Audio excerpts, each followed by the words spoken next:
Hello everybody. Welcome to Dreamland Fairy Tales, audiobooks. The story we are about to read is about one of the stories in the book Just So Stories by Rudyard Kipling. The story is called The Crab That Played with the Sea. Just So Stories for Little Children is a 1902 collection of origin stories by the British author Rudyard Kipling. Considered a classic of children's literature, the book is among Kipling's best-known works. The stories are origin stories and fantastic accounts of how various features of animals came to be. Kipling began working on the book by telling the first 3 chapters as bedtime stories to his daughter Josephine. These had to be told just so, exactly in the words she was used to, or she would complain. The stories illustrate how animals obtain their distinctive features, such as the cat that walked by himself. For the book, Kipling illustrated the stories himself. Rudyard Kipling's Just So stories offer young readers the opportunity to identify literary devices like anthropomorphism and explore the characteristics of what makes a tall tale somewhat believable. Let us begin the story.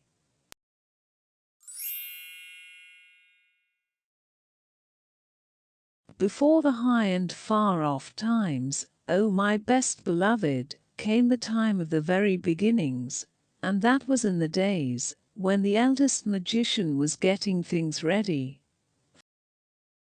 First he got the earth ready, then he got the sea ready, and then he told all the animals that they could come out and play. And the animals said, O eldest magician, what shall we play at? And he said, I will show you.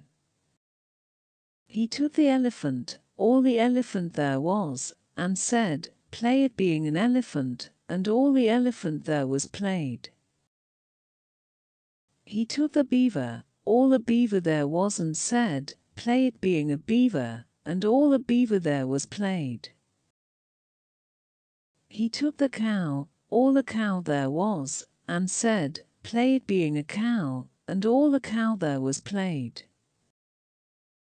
He took the turtle, all the turtle there was, and said, play at being a turtle, and all the turtle there was played. One by one he took all the beasts and birds and fishes, and told them what to play at.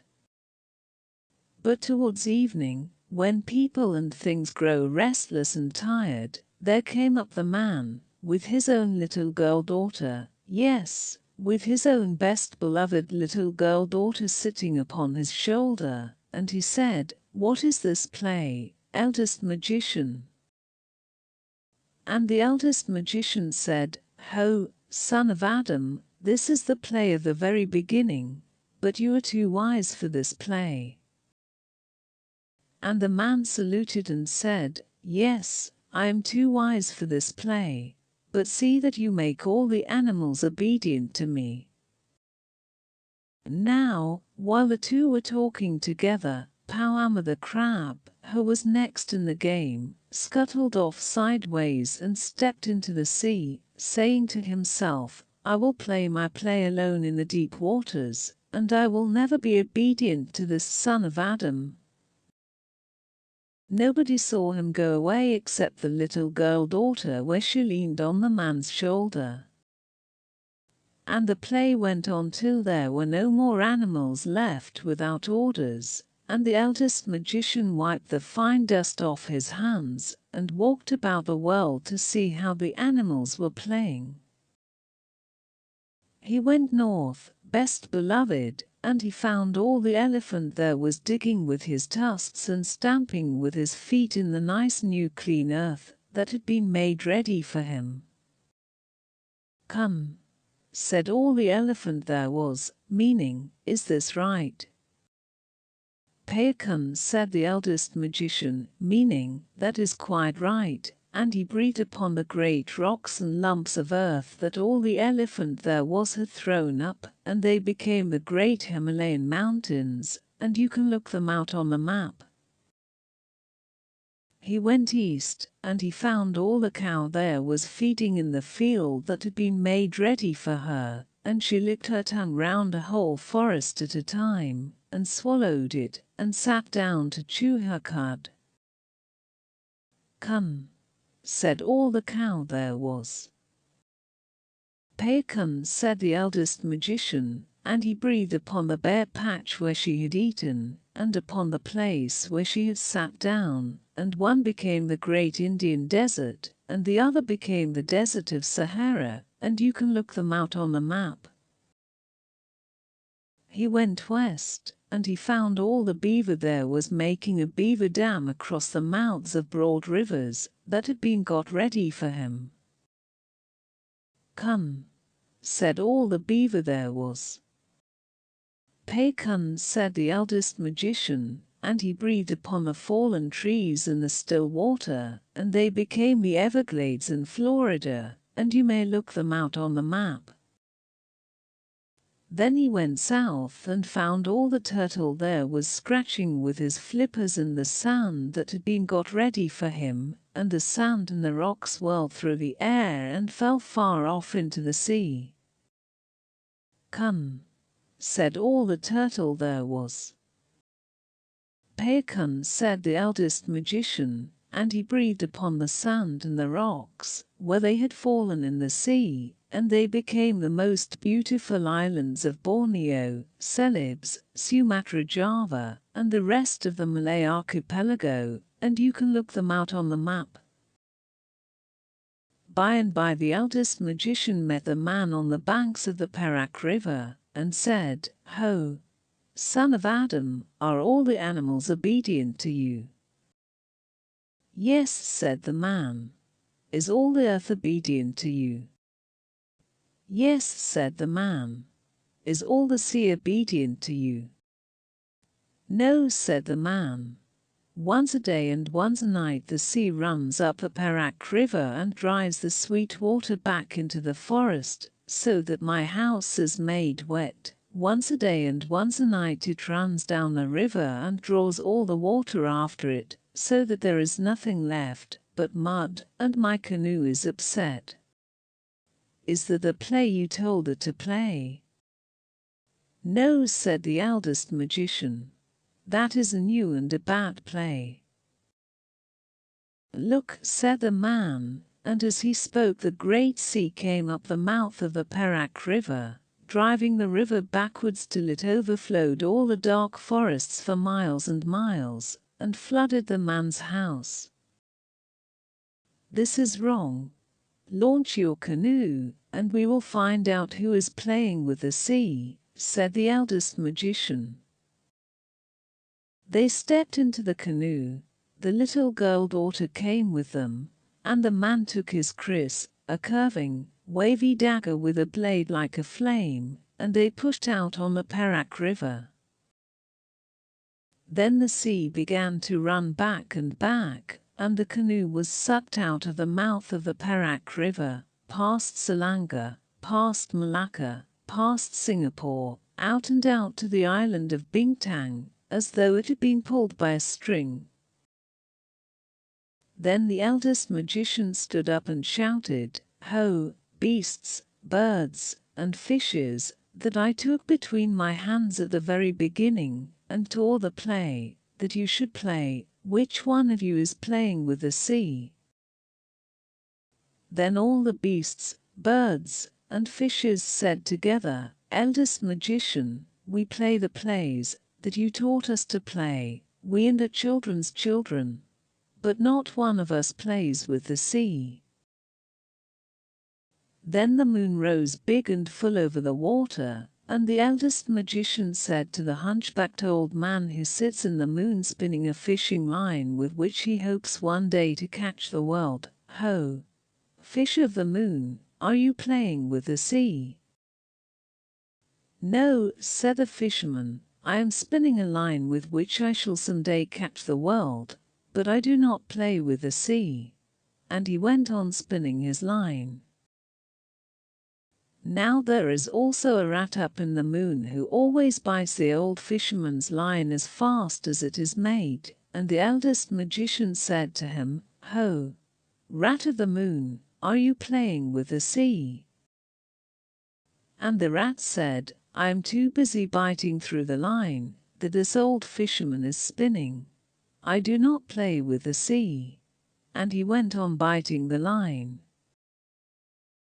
Then the little girl daughter put up her little soft brown arms with the beautiful white shell bracelets and said, "O eldest magician, when my father here talked to you at the very beginning, and I leaned upon his shoulder, while the beasts were being taught their plays, one beast went away naughtily into the sea before you had taught him his play."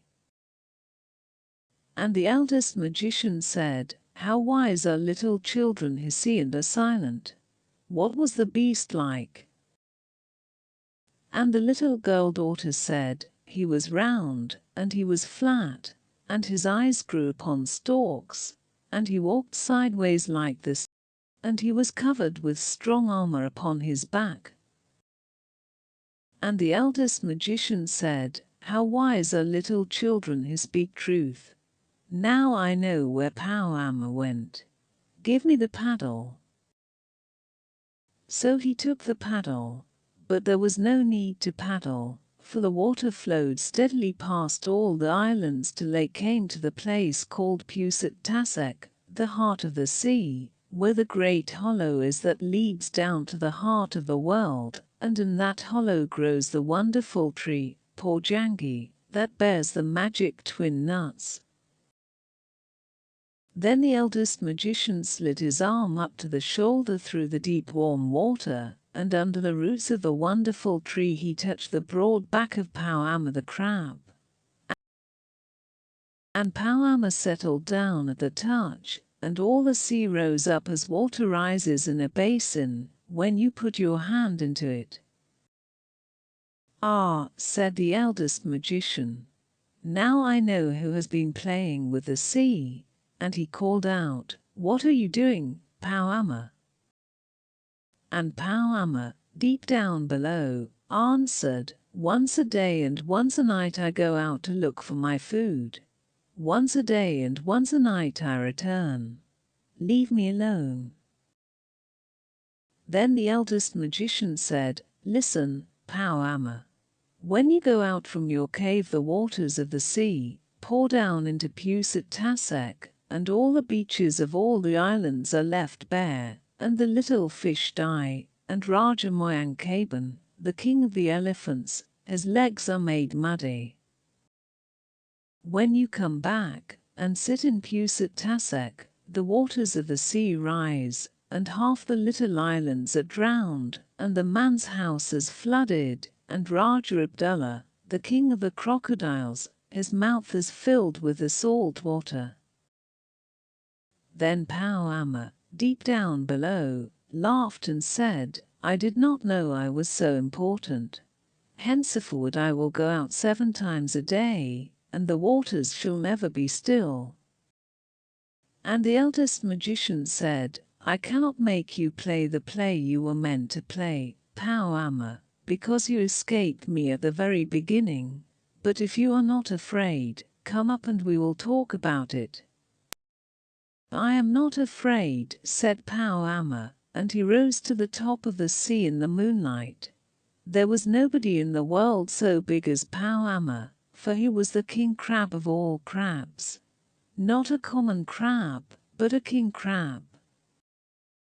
One side of his great shell touched the beach at Sarawak, the other touched the beach at Pahang, and he was taller than the smoke of 3 volcanoes.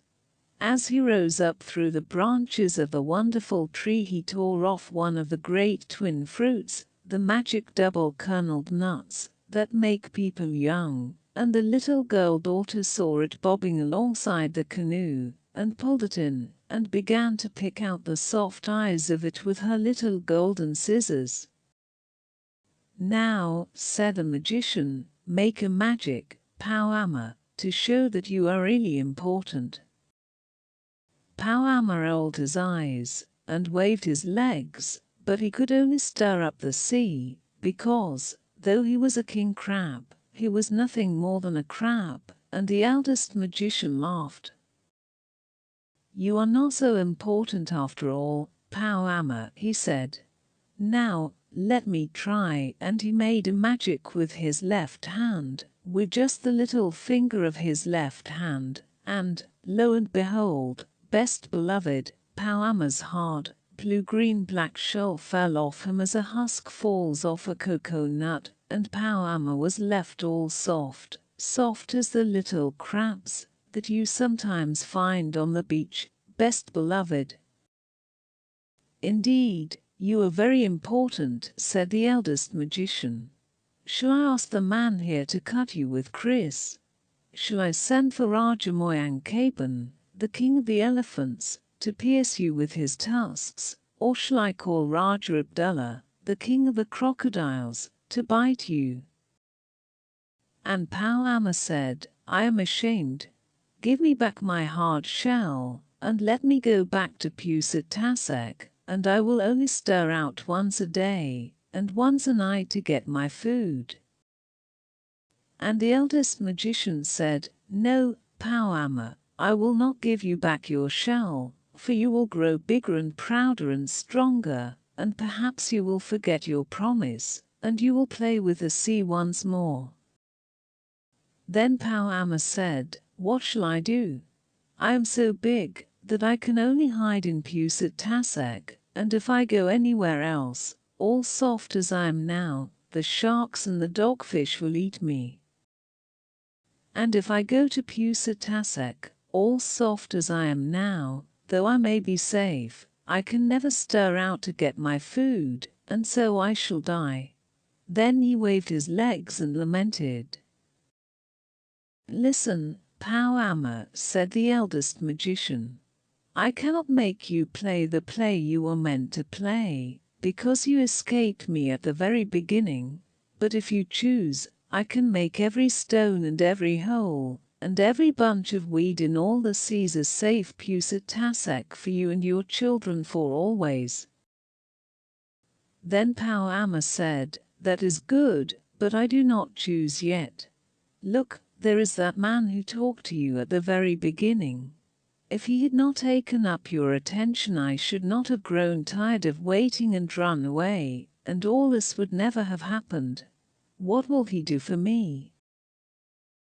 And the man said, "If you choose, I will make a magic, so that both the deep water and the dry ground will be a home for you and your children, so that you shall be able to hide both on the land and in the sea." And Powama said, "I do not choose yet. Look, there is that girl who saw me running away at the very beginning. If she has spoken then, the eldest magician would have called me back, and all this would never have happened. What will she do for me?" And the little girl daughter said, "This is a good nut that I am eating. If you choose, I will make a magic and I will give you this pair of scissors, very sharp and strong, so that you and your children can eat cocoa nuts like this all day long, when you come up from the sea to the land, or you can dig a Pusatasek for yourself with the scissors that belong to you, when there is no stone or hole nearby, and when the earth is too hard, by the help of these same scissors you can run up a tree." And Powama said, "I do not choose yet, for, all soft as I am, these gifts would not help me. Give me back my shell, O eldest magician, and then I will play your play." And the eldest magician said, "I will give it back, Powama, for 11 months of the year, but on the 12th month of every year it shall grow soft again, to remind you and all your children that I can make magics, and to keep you humble, Powama, for I see that, if you can run both under the water and on land, you will grow too bold, and if you can climb trees, and crack nuts and dig holes with your scissors, you will grow too greedy, Powama. Then Powama thought a little and said, I have made my choice. I will take all the gifts. Then the eldest magician made a magic with the right hand, with all 5 fingers of his right hand, and lo and behold, best beloved, Powama grew smaller and smaller and smaller, till at last there was only a little green crab swimming in the water alongside the canoe, crying in a very small voice, Give me the scissors. And the girl-daughter picked him up on the palm of her little brown hand, and sat him in the bottom of the canoe, and gave him her scissors, and he waved them in his little arms, and opened them, and shut them and snapped them, and said, I can eat nuts. I can crack shells. I can dig holes. I can climb trees. I can breathe in the dry air, and I can find a safe Pusat under every stone. I did not know I was so important. Kun, is this right? Pay kun, said the eldest magician, and he laughed and gave him his blessing, and little Powama scuttled over the side of the canoe into the water, and he was so tiny that he could have hidden under the shadow of a dry leaf on land, or of a dead shell at the bottom of the sea. Was that well done? Said the eldest magician. Yes, said the man. But now we must go back to Perak, and that is a weary way to paddle. If we had waited till Powama had gone out of Pusat and come home, the water would have carried us there by itself. You are lazy, said the eldest magician. So your children should be lazy. They should be the laziest people in the world. They should be called the Malazi, the lazy people. And he held up his finger to the moon and said, O fisherman, here is the man too lazy to row home. Pull his canoe home with your line, fisherman. No, said the man. If I am to be lazy all my days, let the sea work for me twice a day forever. That will save paddling. And the eldest magician laughed and said, Pay kun, that is right. And the rat of the moon stopped biting the line, and the fisherman let his line down till it touched the sea, and he pulled the whole deep sea along, past the island of Bintang, past Singapore, past Malacca, past Selangor, till the canoe whirled into the mouth of the Perak River again. Kun, said the fisherman of the moon. Pay kun, said the eldest magician. See now that you pull the sea twice a day and twice a night forever, so that the Malazi fisherman may be saved paddling. But be careful not to do it too hard, or I shall make a magic on you as I did to Powama. Then they all went up the Perak River and went to bed, best beloved. Now listen and attend. From that day to this the moon has always pulled the sea up and down, and made what we call the tides. Sometimes the fisher of the sea pulls a little too hard, and then we get spring tides, and sometimes he pulls a little too softly, and then we get what are called neap tides, but nearly always he is careful, because of the eldest magician. And Powama. You can see when you go to the beach, how all Powama's babies make little Pusat for themselves under every stone and bunch of weed on the sands. You can see them waving their little scissors, and in some parts of the world, they truly live on the dry land and run up the palm trees and eat cocoa nuts, exactly as the girl-daughter promised. But once a year all Powamas must shake off their hard armor and be soft to remind them of what the eldest magician could do. And so it isn't fair to kill or hunt Powama's babies, just because old Powama was stupidly rude a very long time ago. Oh yes. And Powama's babies hate being taken out of the little Pusitaseks and brought home in pickle bottles. That is why they nip you with their scissors, and it serves you right. And that is the tale The Crab That Played with the Sea by Rudyard Kipling. You might also enjoy this interesting story about how the rhinoceros got his skin. It is one of many stories in Kipling's Just So stories. If you enjoyed that story, leave a like and do not forget to subscribe to Dreamland Fairy Tales audiobooks. Hit notification bell button to be updated to our latest fairy tale stories and enjoy a complete collection of short stories for children. I hope you enjoyed reading with me. Until next time, goodbye.